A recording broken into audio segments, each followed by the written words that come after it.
Welcome back to Court TV Live. We are turning now to Utah, where the suspect in the Charlie Kirk assassination is back in court today. 22-year-old Tyler Robinson is accused of murdering the conservative activist during a rally that was held at Utah Valley University just earlier this year. The judge is expected today to rule on several motions, including whether or not to allow cameras at future hearings. Before we get you back into court, here's Court TV affiliate KSTU with a closer look at the suspect, Tyler Robinson. Robinson had confessed to them or implied that he had committed the incident. From his apartment to his family's home, the FBI police combed every inch of Tyler Robinson's life, his family expressing to law enforcement that he had become more political in the last few years. Robinson mentioned Charlie Kirk was coming to UVU. They talked about why they didn't like him and the viewpoints that he had. The family member also stated Kirk was full of hate and spreading hate. Neighbors across the community were hurt, confused at what they called a quiet man turned to suspected political assassin. I just learned a half hour ago, my son called me and said, "Did you know it was your neighbor?" I said, "No." His neighbor said Robinson used to come over and help her mow her lawn when he was a kid. Whenever I've needed anything, they've been able to come over and help very graciously and kindly. So who is 22-year-old Tyler Robinson? We know he was raised in Washington, Utah. Yearbook photos show him in nearby Pineview High School. Robinson attended one semester at Utah State University, but never at Utah Valley, where the shooting happened. More recently, he was enrolled at Dixie Technical College. Administration confirmed in a news release that Robinson is a student in the electrical apprenticeship program. I heard that he's from St. George, and I'm like, man, that's crazy. And then I see a picture of him, and I'm like, I know this guy. I've seen him. I'm pretty sure I went to school with him. Carson Knight couldn't believe it as he realized Robinson was a classmate in that program. What classes were you taking together? We were taking residential electrical. And I remember where he sat in comparison to me and seeing him every day. From what I remember, he sat by himself in the back of the class. So I don't remember everyone ever sitting next to him. As our cameras were rolling on scene, the FBI focused a lot of attention on a shed at the back of the house. They also focused attention on the car, lifting the hood and eventually towing it. And as those around the home try to make sense of all of this, they're also praising the bravery of the Robinson family and friends for speaking up and turning him in. That they did the right thing and justice will be served. Let's go into court together now for the start of the hearing. Calling case 251-403-576, State of Utah versus Tyler James Robinson. Could the parties please enter their appearances? Governor Christopher Ballard, Chad Grunander, Lauren Hunt, and David Sturgill on behalf of the state. Good morning. Catherine Nestor, Michael Burt, Richard Novak, and Stacy Visser on behalf of Mr. Robinson. Good morning, counsel. Good morning, Your Honor. Jeff Hunt and David Ryman on behalf of the Deseret News, KSL, and other media interveners. Good morning, Your Honor. Michael Judd on behalf of the Salt Lake Tribune and other media interveners. Thank you, and good morning to you. Mr. Robinson, are you with us?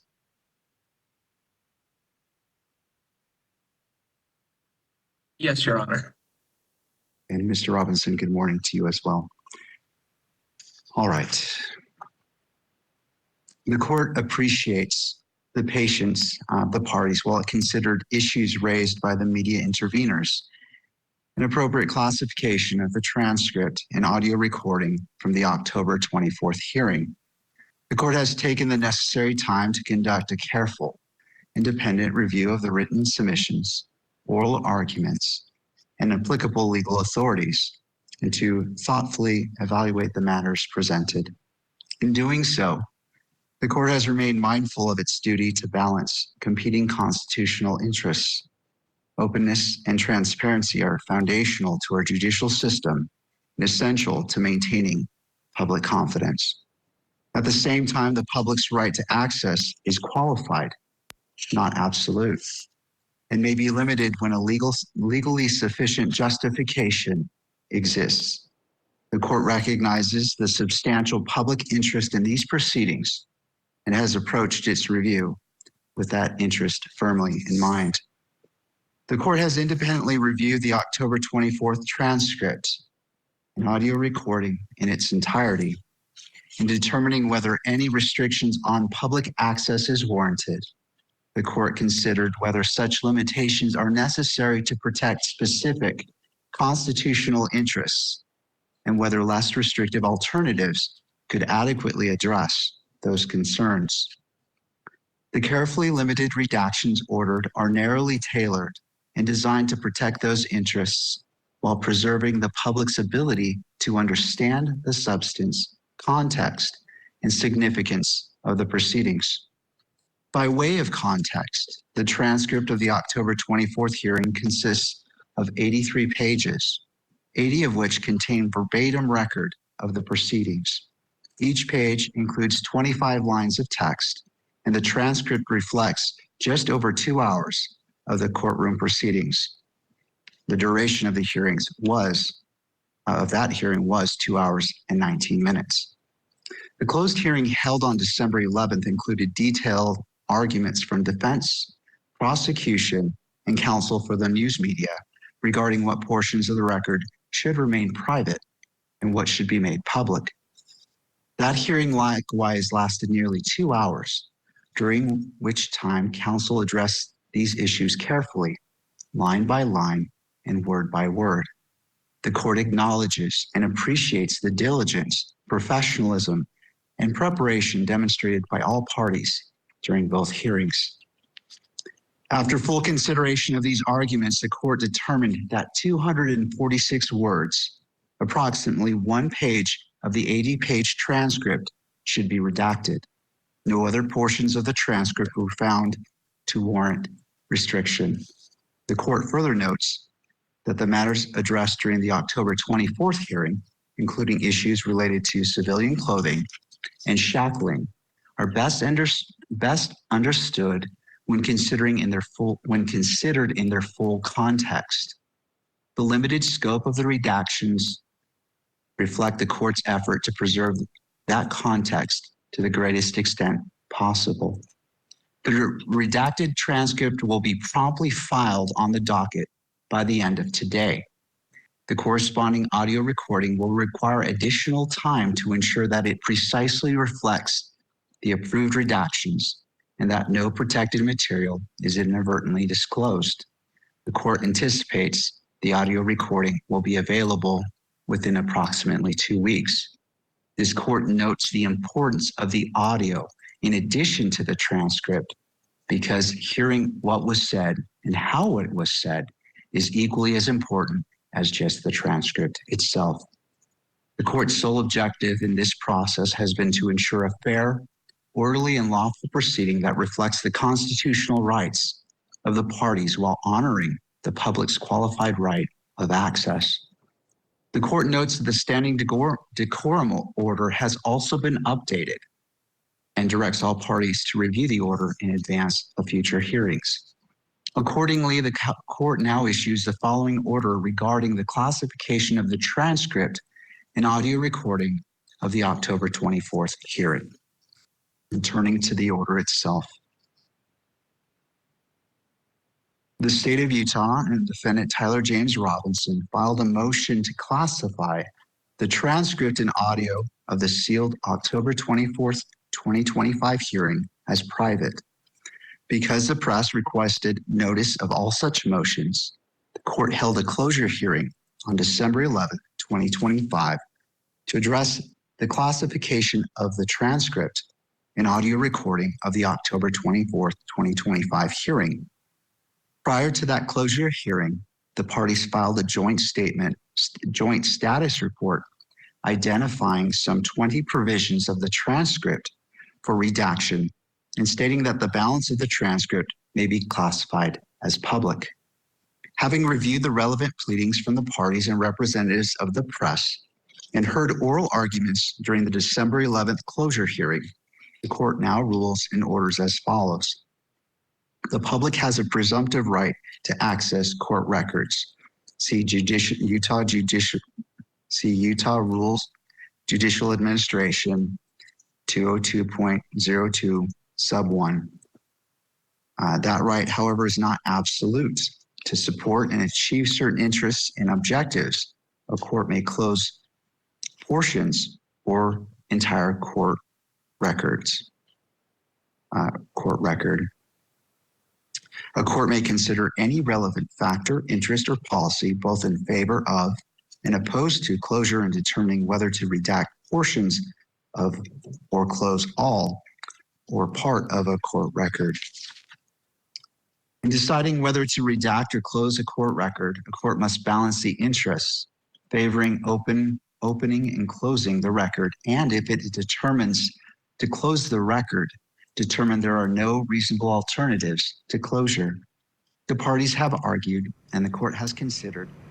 This judge started in one place and went to another. That's my opinion from the bench. I want to break down a little bit of what just happened. First of all, he stated openness and transparency of the judicial system is essential. Absolutely. But then he said the public's right to access is qualified, not absolute, which is true.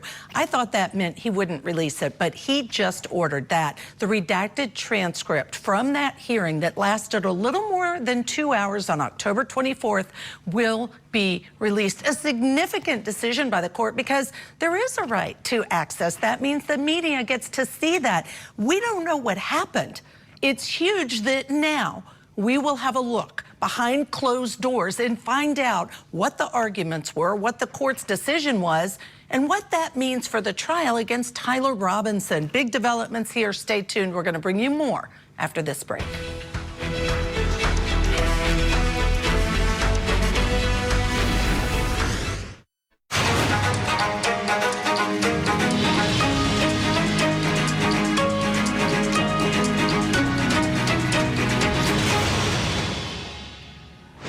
Back now to Utah, where the man accused of assassinating conservative activist Charlie Kirk has another hearing scheduled today. Tyler Robinson, who is appearing at today's hearing virtually, is charged with murdering Charlie Kirk earlier this year while he was speaking at a Utah college. Let's go back into the courtroom now. We're going right back in where we left off. The judge is delivering his decision about a hearing that lasted more than 2 hours and was closed to the public.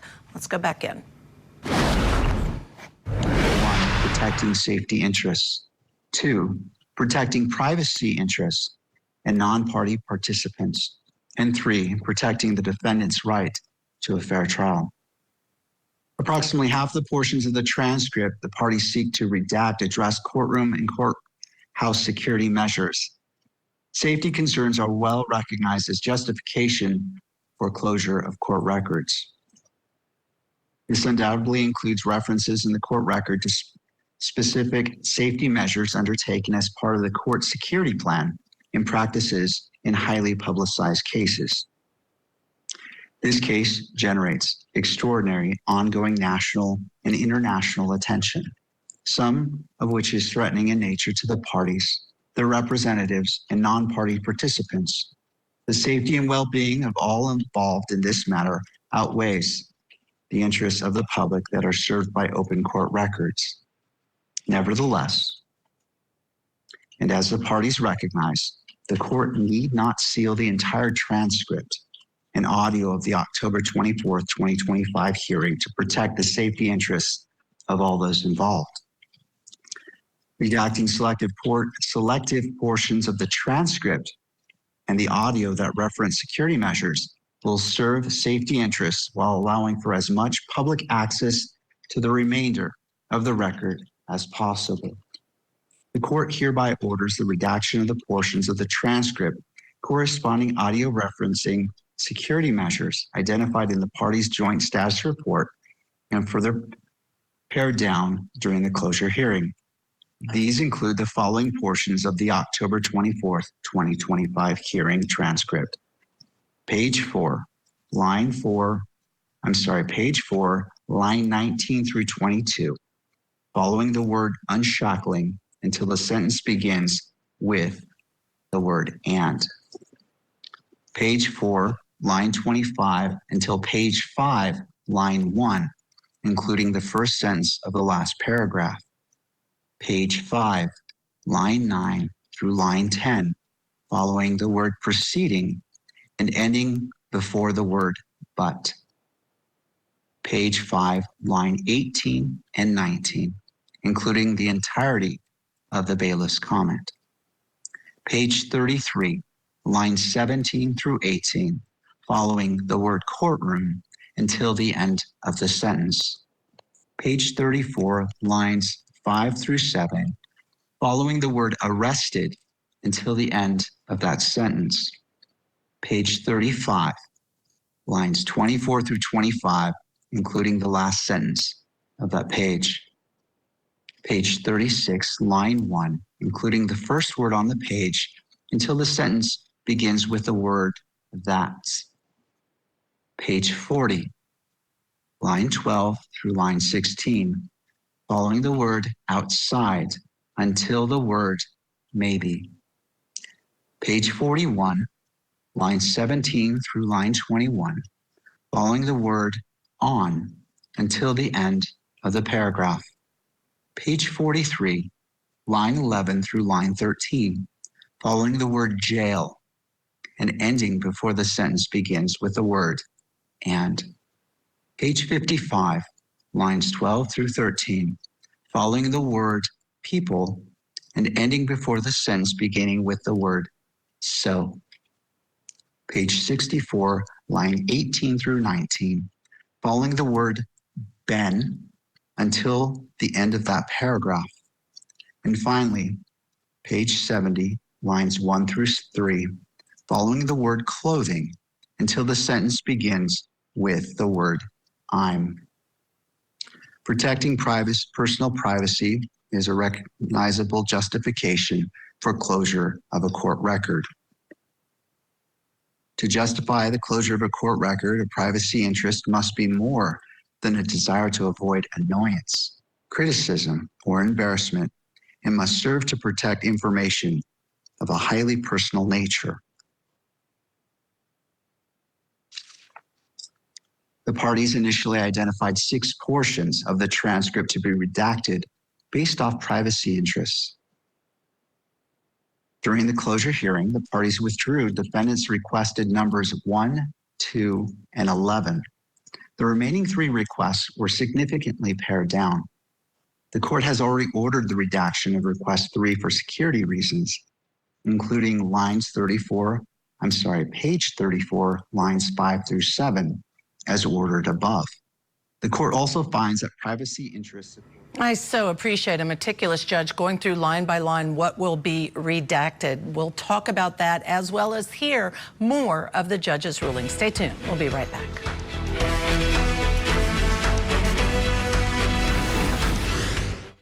The world's attention is focused on what we are doing here. He claimed dying was not a crime, but prosecutors thought it was. This is a murder trial. Jack Kevorkian killed by injecting him with drugs. Dr. Kevorkian has never in life intended anybody to commit suicide. He was the only person that could help. Michigan versus Dr. Jack Kevorkian. The trials of Dr. Death, weekdays at 2 Eastern on Court TV, Legendary Trials.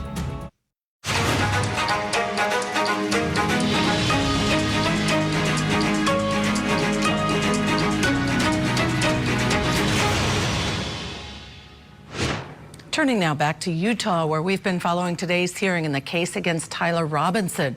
He's a 22-year-old and is accused of shooting and killing conservative political activist Charlie Kirk.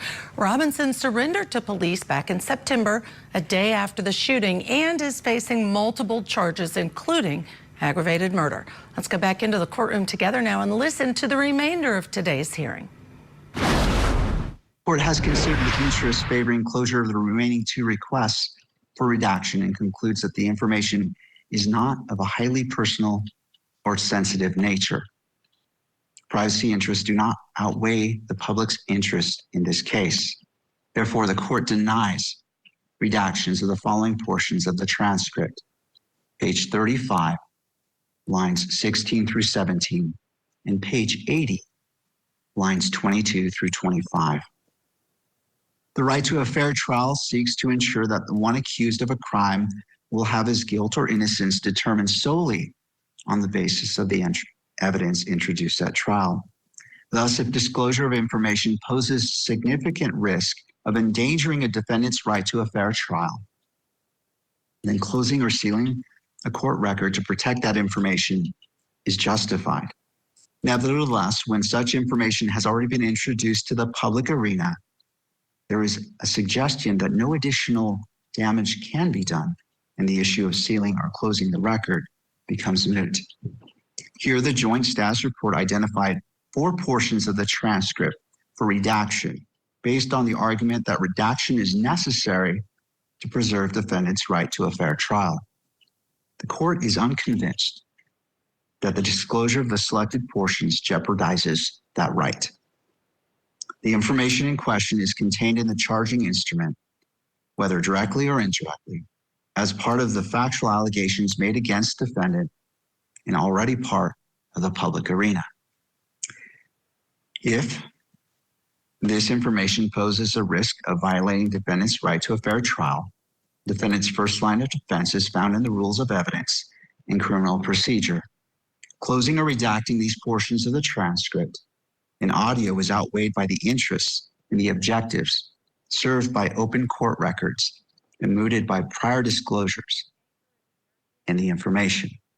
Therefore, the court denies the request to redact the following portions of the transcript in audio: page 55, lines 2 through 7, page 60, lines 24 and 25, page 61, lines 1 through 6 and 13 through 14, page 64, lines 11 through 17. These portions also refer to a potential non-party witness. The court has considered redaction to protect the non-party participant from risk of retaliatory physical or mental harm. However, the reference is made to that non-party participant during the October 24th, 2025 hearing offers the same but no additional information that can be found in the charging instrument and shared by law enforcement during a press conference. As a result, redacting those portions at this point is a moot issue. For the above reasons, the court orders the following: a transcript of the October 24th, 2025 hearing shall be redacted in accordance with this order and entered into the record, and the audio recording of the October 24th, 2025 hearing shall be unsealed for the purposes of the court clerk identifying the timestamps corresponding to the redacted portions of the transcript, which selected portions, once identified, shall be resealed. No copy of the unsealed audio shall be provided until the identified portions have been resealed. The court will sign this order today, and it will go into the record. Now, turning to the second issue. And the court now issues the following order regarding the media's request to intervene. 2 groups of media outlets seek to intervene in this matter. Only the state and the defendant, however, are actual parties to a criminal action. The press need not be a party to a criminal action to pursue the public's presumptive right to access public court records. The press has already been provided with a mechanism through Rule 4-202.04 to protect that right and has already utilized it in this matter. For this reason, the court denies both requests to intervene. The court now reiterates and clarifies its order requiring parties to serve all closure or reclassification motions on the media dated November 10th, 2025, as follows. Again, the parties are ordered to serve all closure motions on members of the press who have requested notice. The parties must file proof of service with the court.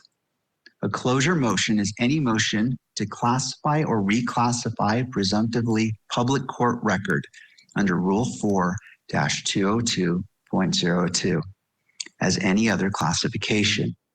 The parties need not serve notice on members of the press court records that are presumptively not public. A court record means a record that is prepared, owned, received, or retained by this court. This includes hearings. Therefore, the parties are ordered to serve all motions to closure hearings on members of the press who have requested notice. The parties must likewise file proof of service with the court. Nonetheless, the parties are not required to serve notice on members of the press of motions to limit electronic media coverage. If members of the media intend to object to a closure motion and request a closure hearing, such objections and requests must be filed within 7 days of receiving notice. To promote judicial economy and to eliminate unnecessary hearings, the court may decline to hold a closure hearing if no hearing is requested. The foregoing should be treated by the parties as a standing order for the duration of this case. And that concludes the second order of this case. The court wishes all parties a peaceful holiday season and hopes that each of you is able, to the extent possible, to spend time with your loved ones. The next hearing is set for January 16th at 1 p.m. And Mr. Robinson, I will see you there at that time. Court is now in recess. All right, that is the end of the hearing. Today, obviously, was for the judge to issue his ruling. Still with us, fortunately, law enforcement and litigation expert Sonny Slaughter. So much I want to talk to you, but I have to start with this specific part. Law enforcement, he said, shared info about what was in the charging document, so it's a moot point. That is not going to be redacted. How did you feel when you heard law enforcement revealed some information that it means now is public information? Should they have not been revealing that kind of information, in your opinion? You know, Judge Ashley, that's a great question. I have said this year alone, law enforcement has to temper down their communication and things that they are saying and revealing. I think this is harmful to cases. It's harmful to the judicial process, and they should just stop doing it. We have to stay focused on the long game, and that is from arrest to prosecution to conviction if necessary. And we have to stop dropping all of these bombs and getting hyperbolic with law enforcement, saying things and releasing information that they should not. I just think they should stop doing that because it's harmful to the cases and to our system. Because it can be used against them, just like if a defendant chooses to speak, those words can be used against them. It reminds me of a recent case in which law enforcement said, we got the person who did it. We caught the person. And Alan Jackson, defense attorney, is now representing that defendant. And guess what? I promise you, he's going to utilize this to try to show a bias that the police exercise. So I worry about that. But now, delve into the fact that I love the judge is meticulous and putting very clearly on the record, these are the lines that are going to be redacted specifically. Good for him. Now, what do you think about his final decision of the redacted transcript being provided? I think it's great that we are going to have the evidence that we need. And I say evidence, information out in the public. And I think it's prudent and wise and constitutionally important to preserve all of the information that should not be public. We have a constitutional duty to protect even the defendant and the rights of the defendant all the way throughout the process. And I think the judge did a great job. Like you, I said, okay, Judge, you were right on it with everything that you said and how meticulously he went through everything. It's important that we follow the process and that we respect the Constitution, regardless of who the victims are.